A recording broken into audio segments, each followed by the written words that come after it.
At the end of King Solomon's reign over Israel, God told a man named Jeroboam that he would become king over all but one of the tribes of Israel.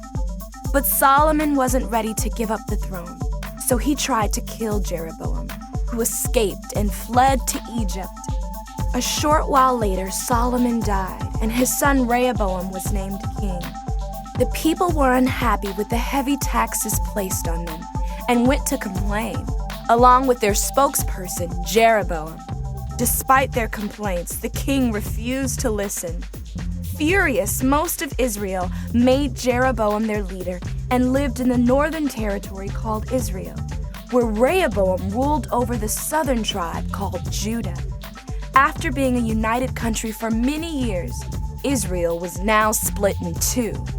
The new king of the northern territory, Jeroboam, was worried that when his people returned to the south in order to worship at the temple in Jerusalem, they might be persuaded to become loyal to Rehoboam instead of him.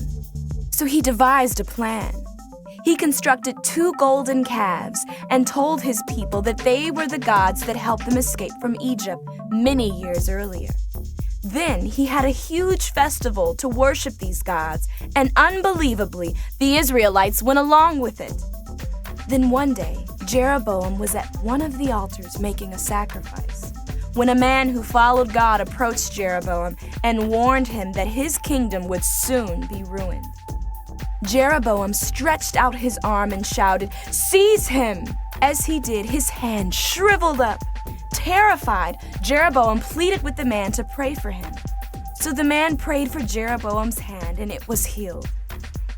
Even after this display of God's power, Jeroboam still led the people to worship other gods.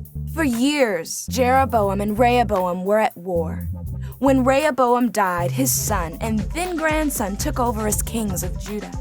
His son worshipped other gods just like his father. But Rehoboam's grandson, Asa, was different. Asa got rid of the idols and was fully committed to following God. The northern kingdom of Israel continued to be led by a series of wicked men, none of whom followed God.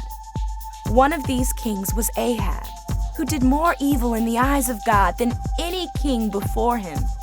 Perhaps worst of all, Ahab married Jezebel, a woman from a foreign country who convinced him and almost all of Israel to worship a foreign god named Baal.